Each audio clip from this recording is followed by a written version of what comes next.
Okay, we should be live now. Let me just check to see. No, that's not it. Here we go. It should be. Oh, shoot. That's all wrong.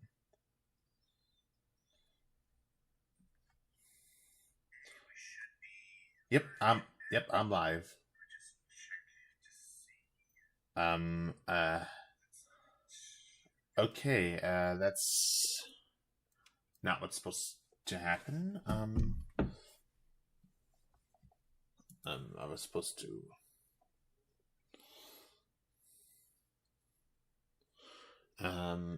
Okay. I apologize, these guys, that the picture on my live stream is a bit, how shall I say, unbalanced. Hello, Cora. Hello, everybody. I remember everybody. I just had to. It's good to be back. And I figured I'd start off the new some of the new content that I'm going to create for you guys, and I'm going to continue reading The Silver Eyes, because I know that I haven't exactly been keeping up on it, but I intend to make good on my promise now. Alright. It's good to see everybody. Right. Now, we're back to The Silver Eyes, and I know I'm not using my camera because I don't have a webcam on my laptop. That's alright. Anyways. Now, I believe that I'll have enough time to go through chapters 5 and, Lord willing, 6. If not, I'll have to pick it up another time. Let me check just to make sure. Okay, we've got this chapter is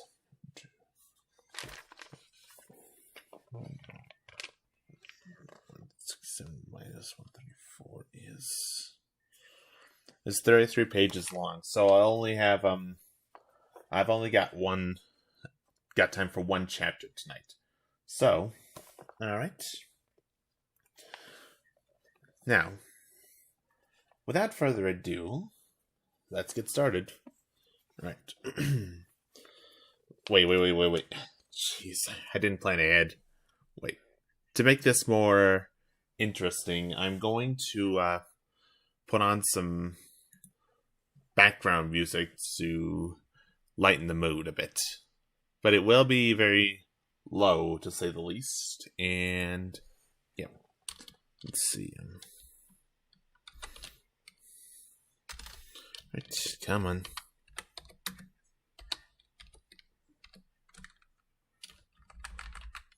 Let's see.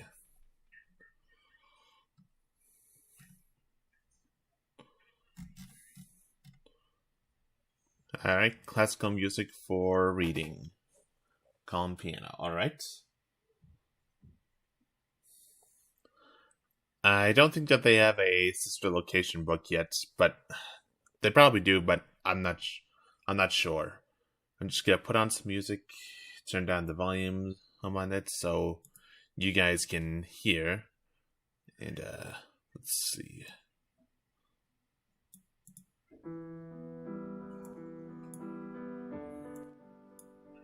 Alright.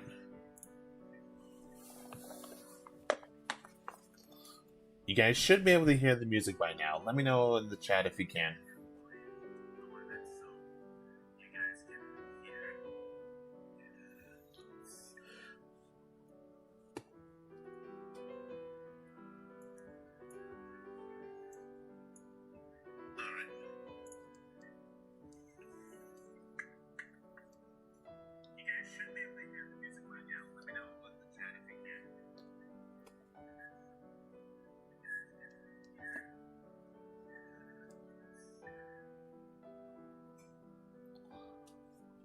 Should be able to hear it. Yep. I'll turn it up a bit more so you guys can. Alright. Perfect. Alright. Now, The Silver Eyes, Chapter 5. When they got to the motel, Jessica was already there, and so was John. He stood up when Charlie walked in. I was worried about you. I thought maybe I could sleep on the floor. He waited nervously for a reaction, as though he had realized only upon seeing her that he might have overstepped her boundaries. On another day, in another place, Charlie might have been annoyed by his excessive concern. But here, in Hurricane, she was glad to have it. We should all be together, she thought. It's safer. She wasn't really afraid, but unease still clung to her like cobwebs, and John's presence had been a calming one ever since they arrived. He was still looking at her, waiting for a response, and she smiled at him. As long as you don't mind sharing the floor with Jason, she said. He grinned. Just let me have a pillow and I'll be fine. Marla tossed him one, and he stretched elaborately, set it on the ground. And he stretched elaborately, set it on the floor, and lay down. They all went to bed almost immediately. Charlie was exhausted. Now that her injury had been cleaned and bound, the adrenaline of the night left her body all at once, leaving her drained and a little shaky. She didn't even bother changing into pajamas. She just collapsed on the bed next to Jessica and was sound asleep in seconds. Charlie woke up just after dawn, when the sky was still pale and a little pink. She looked around the room. The others wouldn't be up for hours, she suspected, but she was too alert to try to fade back into sleep. She grabbed her shoes and, stepping over Jason's and John's sleeping bodies, went outside. The motel was set a little way back off the road. Trees spread thickly around it and behind it. Charlie sat down on the curb to put her shoes on, wondering if she could go for a walk in the woods without getting lost. The air was crisp, and she felt renewed and energized by the brief night's sleep. Her arm hurt, a dull pulsing pain that kept drawing her attention, but it had not bled through the bandages. Charlie usually found it easy to ignore pain when she knew she was not in danger from it. The wounds were inviting, and she decided to risk getting lost. As she was about to stand, John sat down beside her. "Morning," he said. His clothes were rumpled from his night on the motel floor, and his hair was a mess. Charlie held back a laugh. "What?" What? He said. She shook her head. You look a little like your old self today," she said. He looked down at himself and shrugged. "Clothes don't make the man. What are you doing up so early?" "I don't know. I couldn't sleep. What about you?" "Somebody stepped on me." Charlie winced. "Sorry," she said, and he laughed. "I'm just kidding. I was awake." "I was going to go for a walk," she said, pointing out to the tree line. "Out there. Somewhere. Do you want to come?" "Yeah, definitely." They headed into the woods, and John hung back for a moment and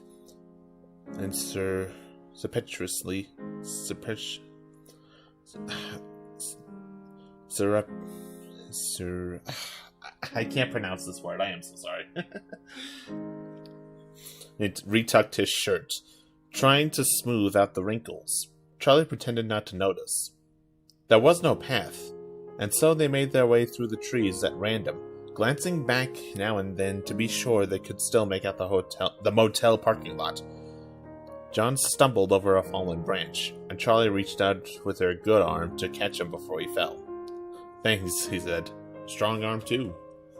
"Well, you caught me yesterday, so it's only fair that I catch you back.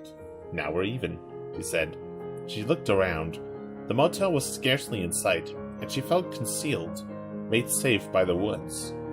She could say anything here, and it would be all right. She leaned back against a tree, picking idly at the bark behind her. "You know, Frey's wasn't the first restaurant," she said abruptly, surprising herself. And John looked at her quizzically.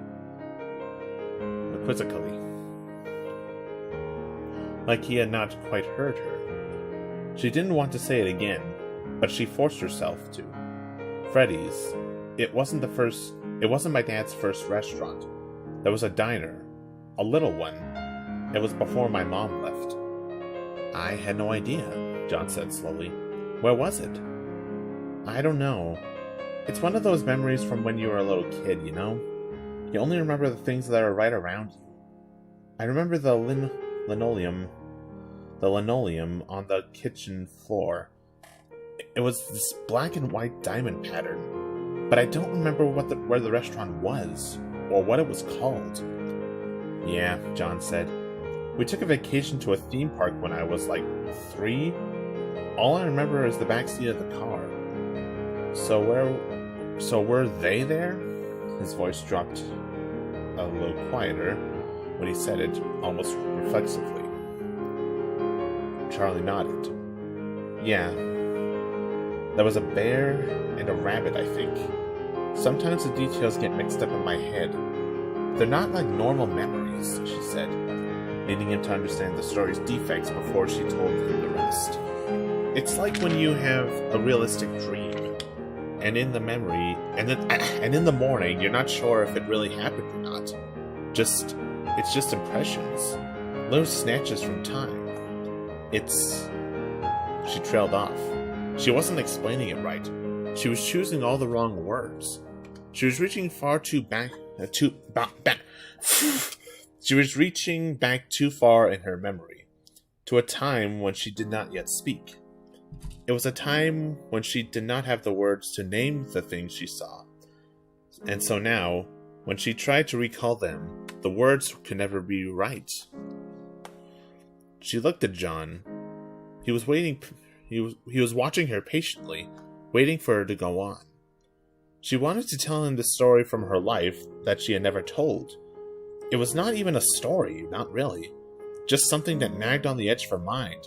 Something flashing by randomly in the corner of her eye. She was not entirely certain it was real, and so she told no one. She wanted to tell John because she wanted to speak it to another person. Because he looked at her with trusting eyes, and she knew he would listen to and believe her. Because he had cared for her for a long time. Because he had caught her when she fell. And he had come here to sleep and care and keep watch all night. And thought a pragmatic, slightly cruel part of her because he was not part of her real life. She could tell him this. She could tell him anything. When she returned home, it would be as though it had never happened. She wanted suddenly to touch him, having confirmation that he was really there, that this was not another dream. She reached out her hand to him, and, surprised but glad, he took it. He stayed where he was, as if afraid that moving in closer would scare her. They stayed that way for a moment, and then she let go, and she told him the story the way she spoke it in her head, the memories of a small child mixing with the things she had come to understand as she grew older. There was another restaurant, rustic and small, with red checkered cloths on the tables, and a kitchen where you could see into from the dining area.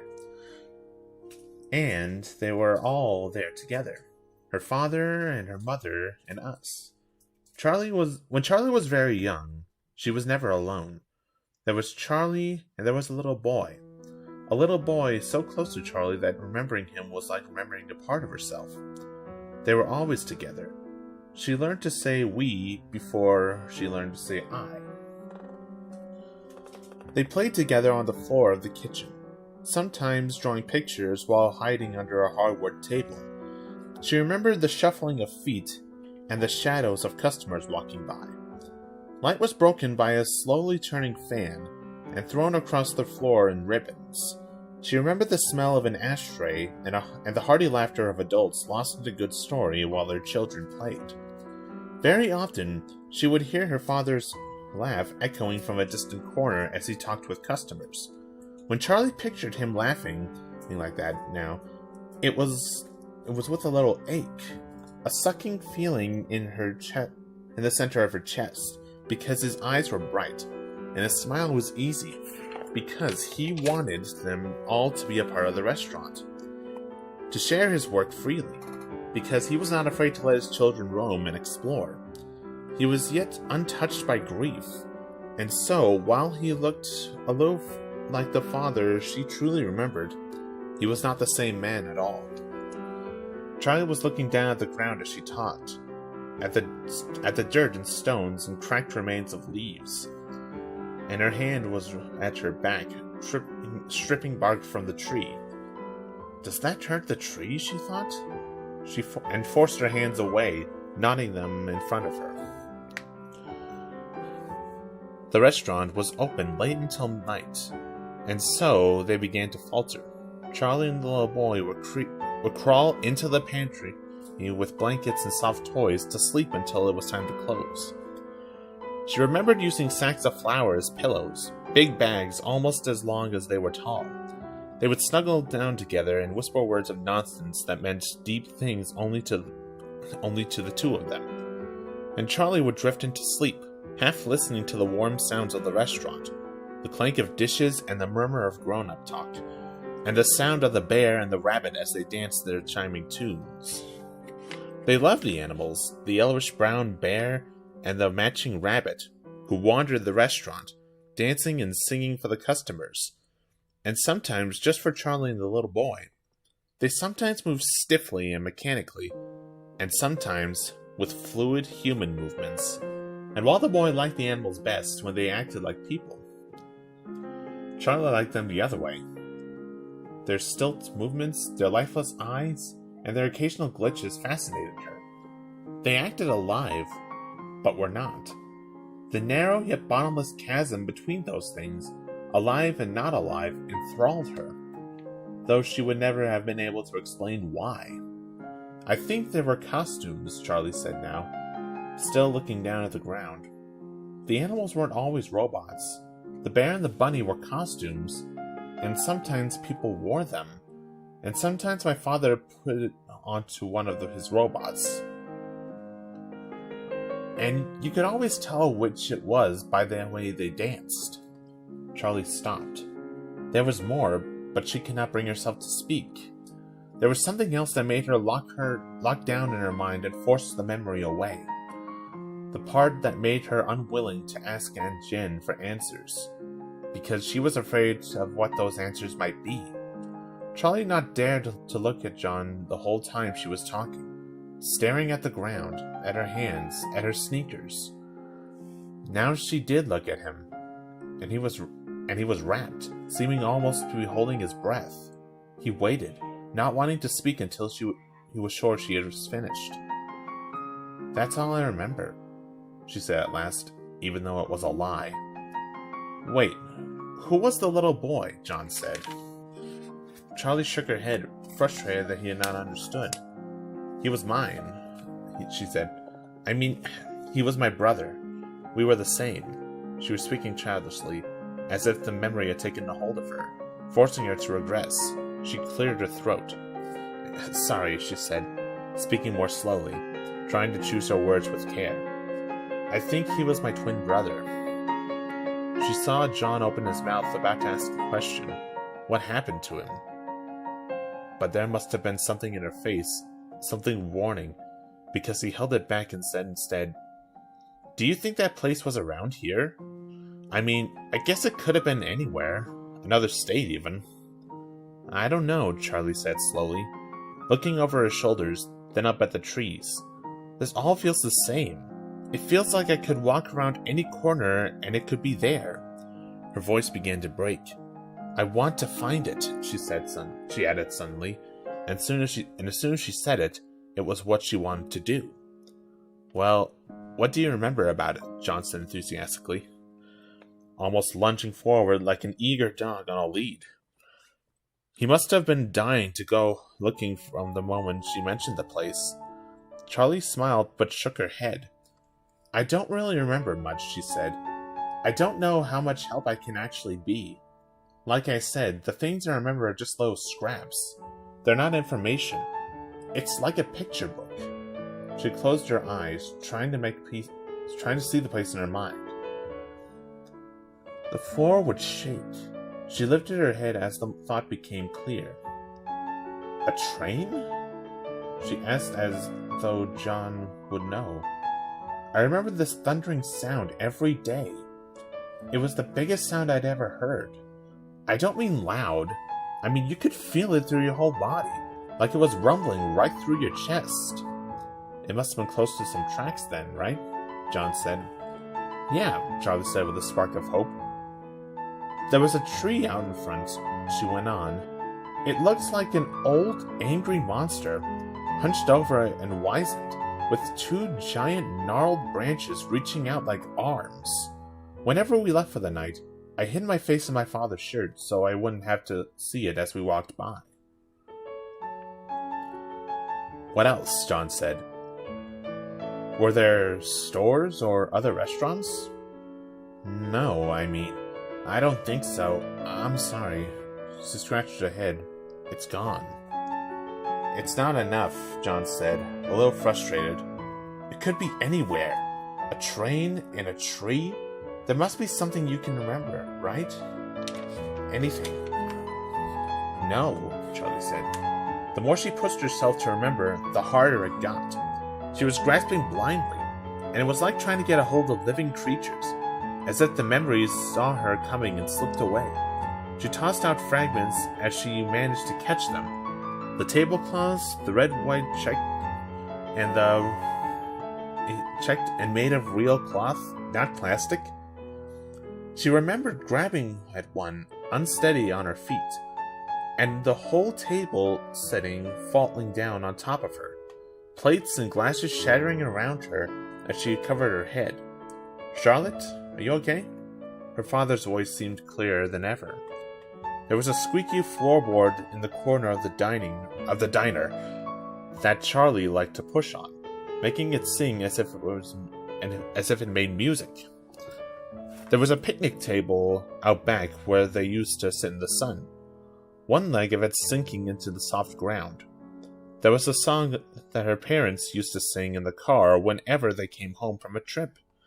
They would burst into it, and they were a little way from home, and they start laughing as if they had done something clever. It's not helpful, Charlie said. Just kid stuff. She felt a little lightheaded. She'd spent so many years avoiding these memories. Her mind shied away from it as if from snakes. Having done it, she felt strange and a little guilty, like she had done something wrong. But she also felt something that might have been joy, in the things that she never allowed herself to think of.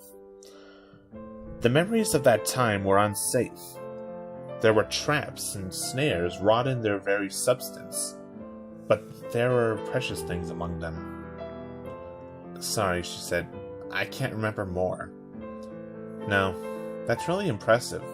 I can't believe you remember her that far back at all, he said. I didn't mean to push you, he said a little sheepishly, then looked thoughtful.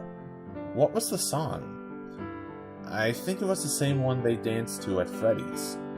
No, the one your parents sang in the car. Oh, she said. I don't know if I remember it. It wasn't really a song, you know. It was just a little line. She closed her eyes, picturing the car, trying to envision the backs of her parents' heads as though they were still in the back seat. She was still in the back seat. She waited, trusting her mind to give it up. And after a moment, it did. She hummed it, just 6 notes. We're back in harmony, she sang. And they'd, harmonize. And they'd, harmonize. Embarrassed by her, she said, embarrassed by her parents even now. John's expression was blank for a moment as the words seemed meaningless. But then his eyes lit with promise. Charlie, there's a town north of here called New Harmony. Huh? Was all she said for a moment. She listened to the words in her head, wanting them to set off inspiration, a trip of memory, but they did not. I feel like that should ring a bell, but it doesn't, she said. Sorry, it doesn't sound wrong. But it doesn't sound right, either. She was disappointed, but John still had a thoughtful look on his face. "Come on," he said, extending his hand. Charlie wiped her cheek and took a shaky breath, then looked to him. She nodded with an exhausted smile and got to her feet. "Should we wait for everyone to wake up?" John said as they emerged into the parking lot after a brisk walk back. "No," Charlie said with an unexpected vehemence. I don't want everyone there for this," she added in softer tones. Just the thought of the whole group going along with made her anxious. It was too risky, too private. She had no idea what they might find or what it might do to her. And she couldn't abide the thought of making those discoveries with an audience. "Okay," John said. "Just us, then. Just us." Charlie went inside and grabbed her car keys, moving slowly as to not disturb the others. As she was heading back to the door, Jason stirred and opened his eyes, looking up at her like he wasn't quite sure who she was. She put a finger to her lips. He nodded sleepily and closed his eyes again, and she hurried out the door. She tossed her keys to John and got into the passenger side. "There's a map in here," she said, jostling open the glove box door. Sorry. Alright, let's see. Where was I? The map fell out amid a pile of hand warmers and emergency food rations. "Your aunt strikes again," John smiled. Charlie held the map just a few inches from her face. New Harmony was close. Only about half an hour away. "Think you can navigate?" he asked. "Aye, Captain," Charlie said. "Turn left out of the lot." "Thanks," he said wryly. They drove back through the town and out the other side. The houses farther and farther between as they went. Each one stood solitarily, connected by a sagging power line. Charlie watched at the telephone poles and dripping wires, repeating hypnotically, as if they would go on forever. Then blinked, breaking the spell. Ahead of them, the mountains rose up ancient and dark in the clear blue sky. They looked more solid than anything else around them, more real. And maybe they were. They had been here, watching long before the houses, long before the roads, and they would be here long after they were all gone. "Nice day," John said. She looked at him, tearing her gaze from the view. "Yeah," Charlie said. "I kind of forgot how beautiful it is out here." "Yeah," he said. He was quiet for a moment, then looked at her sideways, and Charlie couldn't tell if he was being shy or just keeping his eyes on the road. "It's weird," he said at last. "When I was a kid, the mountains kind of scared me, especially when we were driving in the dark. They seemed like monstrous beasts looming over us." He laughed a little, but Charlie did not. "I know what you mean," she said, then grinned at him. "I think they're pretty much just mountains, though." "Hey," she said suddenly, "you never told me what your story was about." "My story?" He flicked his eyes at her again, a little nervous. "Yeah, you said you got a story published. What was it about?" "I mean, it was just a little magazine, just local," he said, still reluctant. Charlie waited, and finally he continued. "It's called The Little Yellow House. It's about a boy," he said. "He's 10 years old, his parents are fighting all the time, and he's afraid they're going to get divorced. They fight, and he overhears them saying awful things to each other, and he hides in his room with the door shut, but he can still hear them. So he starts looking out the window at the house across the street. They sort of keep their curtains open just enough that he can get a glimpse inside. He watches them go in and out of this house, this family, and he starts making up stories about them, imagining who they are and what they do. And after a while, they start feeling more real to him than his own family. He glanced at Charlie again, as if trying to gauge her reaction. And Charlie smiled. He went on. So summer comes, and his family goes away for a week, and it's miserable. And when they get back, the family in the house across the street has moved away. There's nothing left. Just a for sale sign hanging in the front. Charlie nodded, waiting for him to continue, but he looked at her a little sheepishly. That's the end, he said. Oh, that's really sad. He shrugged. I guess I'm working on something happy now, though. What's that? He grinned at her. It's a secret. Shoot. Just check.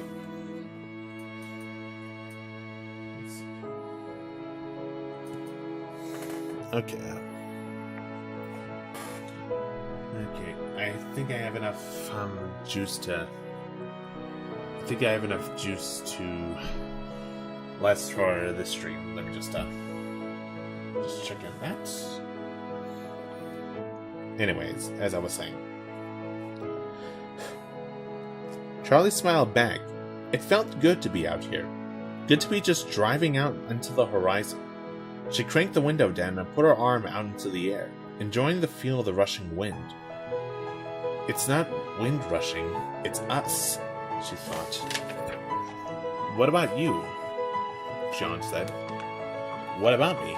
Charlie said, still happily playing against the wind. Come on, what's the life of Charlie like these days? Charlie smiled at him and put her arm back into the car. I don't know, she said. Pretty boring. There was a part of her that did not want to tell him for the same reason she wanted him with her now. She did not want her new life to mix with the old. But John had told her something real, something personal, and she felt like she owed him the same in return. It's alright. My aunt is cool, even if she doesn't look at me like she's quite sure where I came from.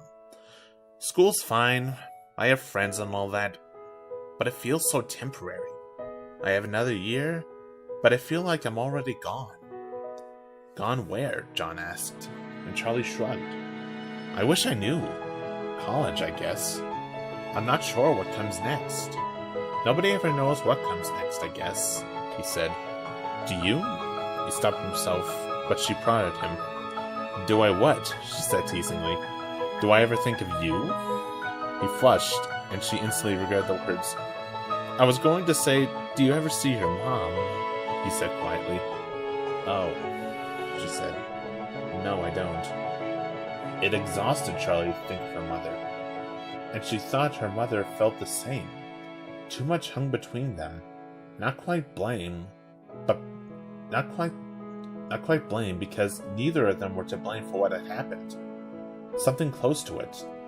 Their pain, individual, radiated off them both like auras, pushing at each other like magnets with poles reversed, forcing them apart. Charlie? John was saying her name, and she looked over at him. Sorry, she said. I drifted for a second. You got any music in this car? He asked, and she nodded eagerly, seizing the diversion. She bent over and picked up caskets scattered on the floor.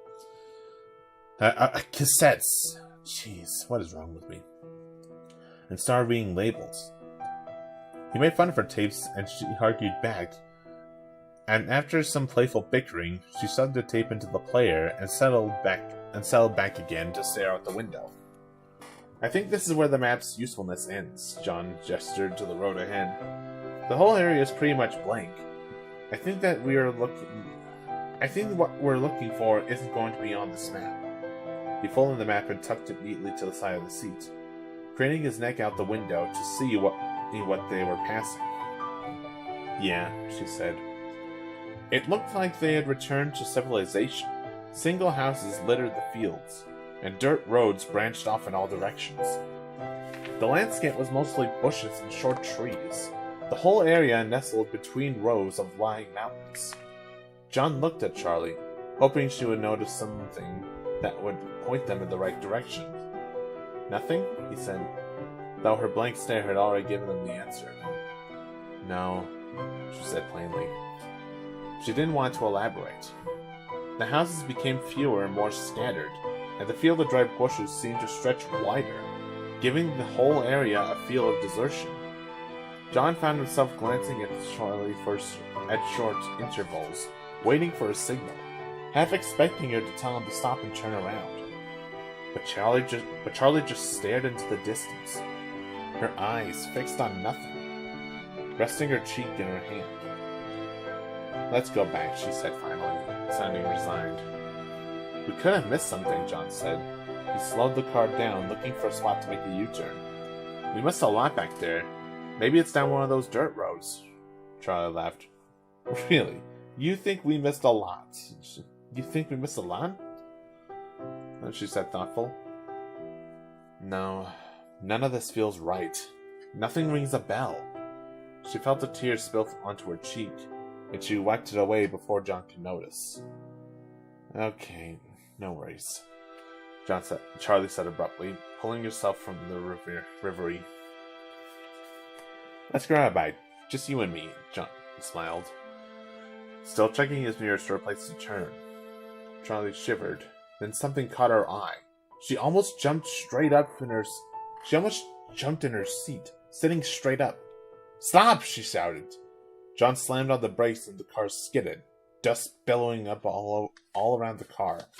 When they stopped, Charlie sat silently as John checked the rearview mirror again, his heart racing. Are you okay? He said. But Charlie was already out of the car. Hey! He called after her, scrambling out of his seat belt and rushing to lock the car behind them. Charlie was running back toward the town, but her eyes were on a field beside the road. He caught up quickly, trotting along beside her without asking questions. After a few minutes, Charlie slowed and began shuffling her feet on the ground, peering down as though she had lost something small and valuable in the dirt. Charlie? John said. Until this moment, he had not thought about what it was they were doing. It was an adventure, a chance to be alone with Charlie, to run off after a clue. But now she was starting to worry him. He brushed his hair back from his face. Charlie, he said again, his voice touched with concern. But Charlie did not look at him. She was intent on whatever she had found. Right here, she said. She made a sharp turn toward the edge of the road, where something protruded and snaked across the ground. John knelt carefully, brushing some of the loose dirt with his hands and exposing a flat metal beam. He kept going, uncovering a track that stretched across the road and went off into a field in both directions. It took them a moment to speak. It was as though the earth itself had tried to conceal it from them. Be careful, he thought with a minor pang of alarm. But he brushed aside the feeling. I think we found your tracks, he said, looking up at Charlie. But she was nowhere in sight. Charlie? He took a quick look up and down the road, but there were no cars. Charlie! He called again, waving the dust from his face and racing to catch up. When he reached her, he hung back a little, afraid to disturb her intense focus. There was a cluster of trees up ahead, gathered together as though around a campfire, tall and short or thick and scraggly. Charlie dragged her foot along the track as she walked, as if it might vanish if she ceased to touch it. What is that? An old station? Let's see, John asked, squinting and blocking the sun with his hand. There was a long building. A long building nestled in the trees, its color blending in with a small grove, making it difficult to spot. The tracks veered away, heading off toward the mountains, and Charlie stopped dragging her foot along them, letting them go. John finally caught up, and they walked through the dry grass together toward the grove of trees, not far away now. There has to be a road, Charlie strayed almost randomly, heading away from the building. John hesitated. But he gestured toward the building, then followed her, looking back to make sure he knew he knew the way back to the car. Before long, the ground leveled out beneath their feet. Old pavement, broken with weeds and mounds of crumbling rock, stretched across the field in a narrow, almost hidden path, leading away toward a small building. "This is it," Charlie said softly.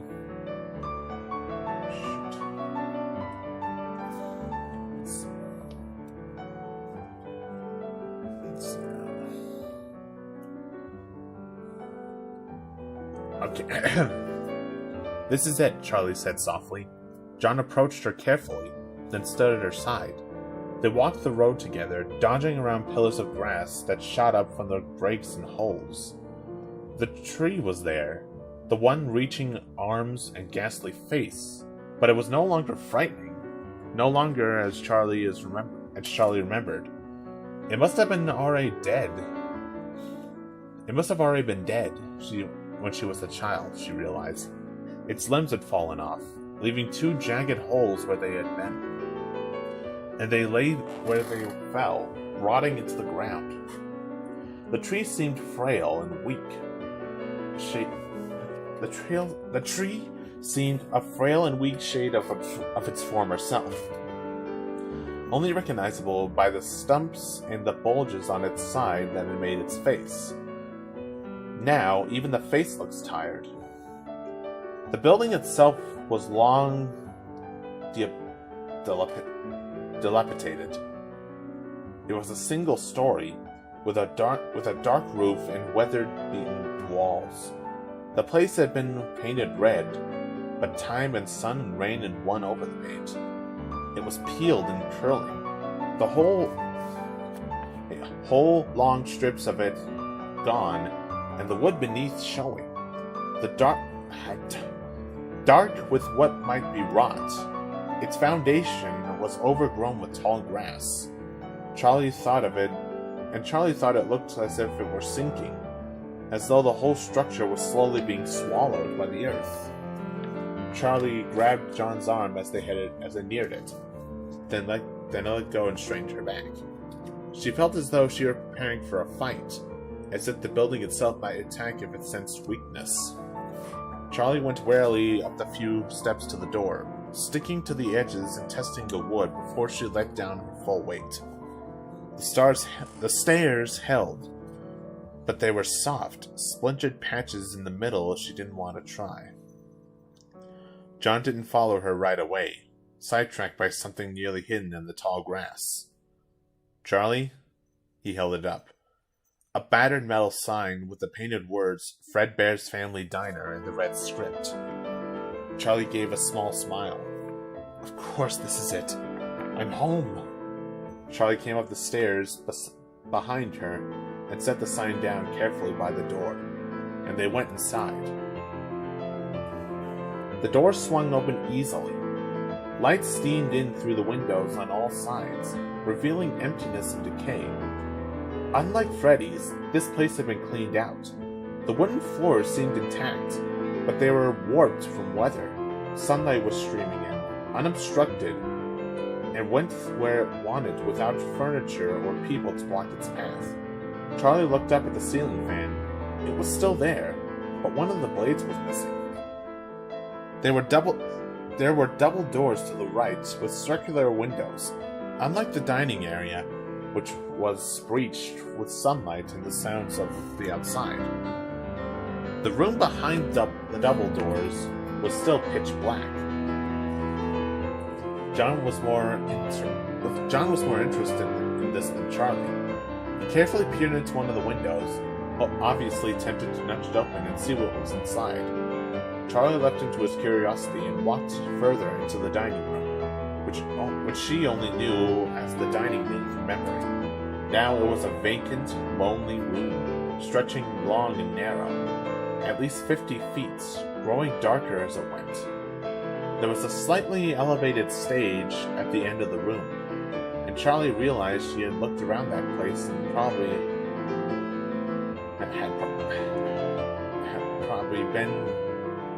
had probably once been a dance hall, and the long desk by the entrance that her parents had used for a cash register had probably been a bar. She went over and saw that she was right. There were even grooves and scratches in the wood floor where bar stools once dug their feet. She tried to picture it. A dark bar with a country western band playing on the stage, but she could not. When Charlotte looked at the stage, she could still see two animatronic animals in shadow, moving in unnatural twists and turns. She could hear echoes of carnival music and distant laughter. She could smell the cigarette smoke in the air. She hesitated before going farther, as though the ghosts she remembered might linger on the stage. She tried to catch a glimpse of where John was. He finally had the door into the kitchen half open and was sticking his head inside. Charlie turned her attention back to the stage and walked toward it across the creaking floor. Even the smallest sound deafening, accompanied by faint whistles as the wind slipped through the cracks in the windows and walls. Strips of wallpaper had peeled down and hung flat against the wall, inert until a breeze lifted them up, and they wagged like thin fingers pointing at Charlie as she walked. Charlie stood at the base of the stage, studying the floor carefully for traces of what would have stood there before. And all that remained were holes where bolts had been. The corners looked blackened, with shapes of coils and wires etched into the dirt and wood. Everything is gone.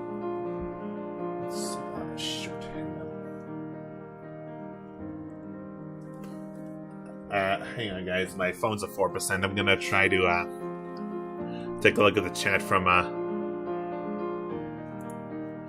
gonna take a look at the chat from another screen. Hang on.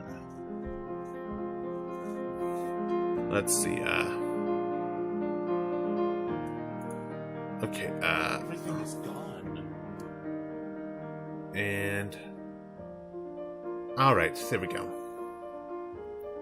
Now I can do it. Here we go. Her head jerked toward the corner to her right. There was another door. Of course there's another door. This is why you are here. She stood still, looking at the door, but not ready to touch it. She was grasped with a strange, illogical fear, as though spiders and boogeymen might come rushing out. The door was ajar. Charlotte looked back toward John again, hesitant to go on without him, as though he had heard her calling to him. He leaned out of the kitchen door with an obvious wide-eyed expression. This is really creepy. He was obviously enjoying himself, like a kid in a haunted house. Can you come with me? Charlie's plea came as a surprise to John, who seemed pleased but irritated at the same time, having been enjoying his own adventure on the other side of the building. 2 seconds, he promised, then disappeared again. She rolled her eyes, disappointed but not surprised when this childish curiosity would take priority.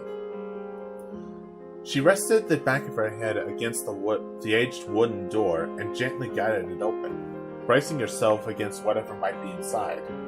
Whatever she had been expecting, this wasn't it. It was a closet, the inside extending off to her left about 8 or 9 feet into darkness. There were horizontal poles mounted along where hangers had once been. Square shapes imprinted in the dust filled her mind with images of boxes, maybe speakers. As she stepped inside, she pushed the door open all the way, trying to let in as much light as possible. As she walked further in, she let her hand drag along the wall. Although nothing was there now, she could feel heavy cloth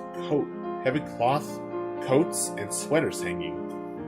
No, these were costumes. Costumes that hung there in the dark, hiding their colors but allowing themselves to be felt by every cheek and small hand that passed through. Rubber-padded palms and fingers swayed this way and that. Reflections on false eyes passed overhead. Charlie reached the end and turned to look back. She crouched down, looking up at the empty space. It didn't feel empty. She could still feel the costumes. They were hanging all around her. There was someone else in the closet with her, kneeling down at her own height. It was her friend, the little boy. My little brother. They were both playing and hiding together as they always did. This time was different. The little boy looked up toward the door suddenly, as though it had been caught doing something that they shouldn't have been doing. Charlie looked up as well. There was a figure in the door. It looked like one of the costumes had been standing on its own, but it was motionless, so still that Charlie wasn't sure what she was seeing. It was the rabbit. A yellowish-brown rabbit. The yellowish-brown rabbit they loved. But it didn't dance or sing. It just stood there and stared at them, unblinking. They began to squirm under its gaze, and the little boy screwed up its face to wail. Charlie pinched his arm, seizing an instinctual sense that they must not try. The rabbit looked back and forth to one of the others, back and forth one to the other with those all too human eyes, ponderous, as though weighing and measuring them in some way that Charlie could not understand, like it was making a momentous decision. Charlie could see its eyes, its human eyes, and she was cold with terror. She felt the fear in her brother as well, felt it echoing between them, reverberating and growing because it was shared. They could not move. They could not scream.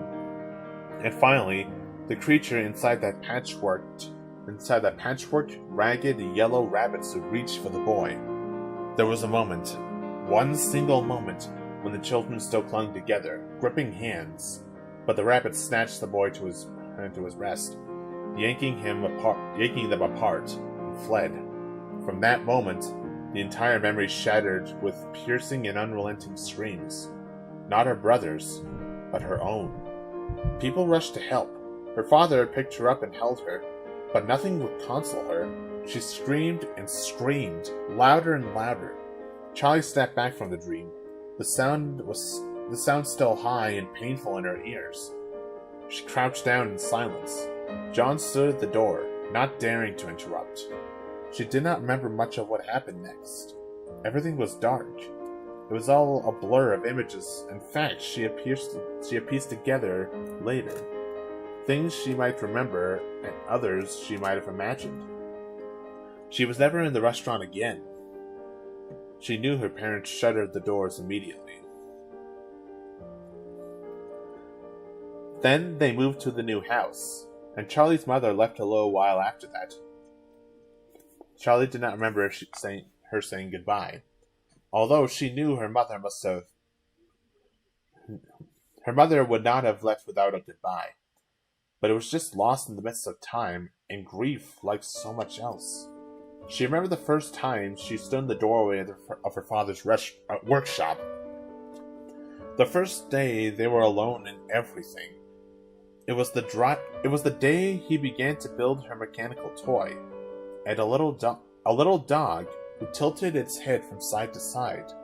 She smiled when she saw it finished, and her father looked at her the way he would look at her for the rest of his life, as though he loved her more than life itself, as though his love had made him unbearably sad. She knew even that something vital inside him had broken, something that could never be repaired. Sometimes he seemed to look right through her, as if he couldn't see her even when she was standing right in front of him. Her father never spoke of her brother's name, and so Charlie learned not to speak of it either. As though to speak it would send them back to that time and unravel them both. She awoke in the mornings and looked for the little boy, having forgotten in her dreams that he was gone. When she turned to where he would be and saw only her stuffed toys, she would cry, but she would not say his name. She was afraid to think about it, and she trained her mind to shrink from it until she truly forgot. But deep inside she knew it. Sammy. A rumbling sound rose, loud and low like a train passing. Then Charlie startled. A train? She looked around her, eyes wide as she was disoriented, as not sure if she was in the past or present. It's okay. I don't think it's anywhere near here. Might just be a big truck. John took Charlie's arm and pulled her to her feet. Did you remember something? He whispered. He was trying to catch her gaze, but she was focused elsewhere. A lot. Charlie put her hand to her mouth, still staring into the darkness as if she could see the scene. John's hand on her arm was an anchor, and she clung to it fast. This is real. This is now, she thought, and she turned to him, seized by fierce gratitude that he was there with her. She buried her face in his chest as if his body could shield her from what she had seen, and she let herself cry. John hugged her tight, one hand on her head, cautiously stroking her hair. They stayed that way for long moments, and at last she calmed, breathing deep and even again. John loosened his grip on her, and as soon as he did, Charlie stepped back, suddenly aware of how close they had been. John's hands were still suspended in midair from where Charlie had been. After a moment of shock, he lowered one and used the other to scratch his head. So he hoped for an answer to fill the silence. A rabbit, Charlie said calmly, looking toward the doorway. A yellow rabbit. Her voice became graver as the image was still fresh in her mind. The one I saw that night Michael disappeared. The bear, I'm pretty sure he was yellow too. I thought you said it was like the others, Charlie said. I thought it was. When everybody said Freddy was brown, that night we first met up, I just thought I was remembering it wrong. I mean, I really don't have a great memory from back then, you know? I didn't even remember what color my old house was. But then you said he was yellow, too. Yeah, they were yellow, she nodded. It was the answer he was expecting. I think it's connected. The animals from here, and the one I saw at Freddy's, and the one that took my brother, Charlie thought. She took a final look around the place. Let's go back. I want to get out of here. Okay, John said. As they headed through the door, a small object caught Charlie's eye, and she snatched it up. It was a twisted piece of metal, and as John watched close by, she stretched it out and let it snap back together with a loud crack, like a whip. John jumped. What is that? He said, composing himself. I'm not sure, he said, but she slipped it into her pocket. John was watching her like there was something he wanted to say. Let's go, Charlie said. They began to trek back to the car. Sammy, then years later, Michael, and the other kids, of course. Of course it's connected. Charlie thought lightning might strike twice, but not murder. Can you drive again? She asked after a long period of silence. The only sound so far had been their shoes crunching through the dry grass. Yeah, of course, he said. John managed to get the car turned around in the constricted space, and Charlie settled against the window, her eyes half closed already. She watched the trees fly by outside her window, and felt herself beginning to doze. The metal object in her pocket was digging into her leg, keeping her awake, and she repositioned it, thinking dreamily of the first time she saw one of those things. When she was sitting with Sammy in the restaurant before it opened for the day, they were under a window, in a dusty beam of light, playing some invented game she could no longer remember. And their father came over, grinning. He had something to show them. He held up the piece of twisted metal and showed them how it opened, then let it snap back in his hand. They both cried out in surprise and started giggling and clapping their hands. Their father did it again. I could snap off your nose, he said. And again they laughed, but his face quickly turned serious. I mean it. This is a spring lock, and I want you to know how it works because it's very dangerous. I don't ever want you touching these. This is why we never put our hands in the animal costumes. It's very easy to trigger these if you don't want to know what you're doing, and you could get hurt. It's like touching a stove. Do we ever touch the stove? They shook their heads full of solemnity beyond their years. Good.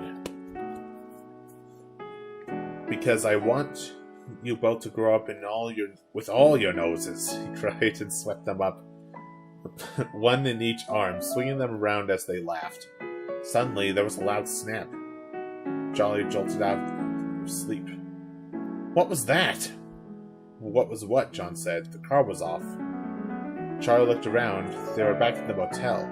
Charlie took a moment to reorient herself, then gave a reluctant smile.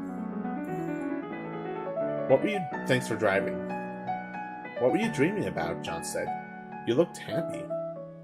Charlie shook her head. I don't remember. Gosh. That's a really sad story. When you think about it, it's actually really, really sad. Like, you never expect that. Jeez. Okay, so that was chapter 5. I wish I could continue on to chapter 6, guys, but I'm afraid I do not have time. I'll have to continue this when either tomorrow or later this week. Maybe I can, but I don't know. We'll see. Anyways, thank you guys so much for watching, for tuning in, and for tuning into Stories with Con episode 4. This has been The Silver Eyes, chapter 5. Whew. Alright. Alright. I'm gonna get ready for work, guys. Thank you so much for watching and listening. And if you want to see more, smash the like button, subscribe to the channel if you're new, and I will see you in the next one. Peace out, have an amazing day,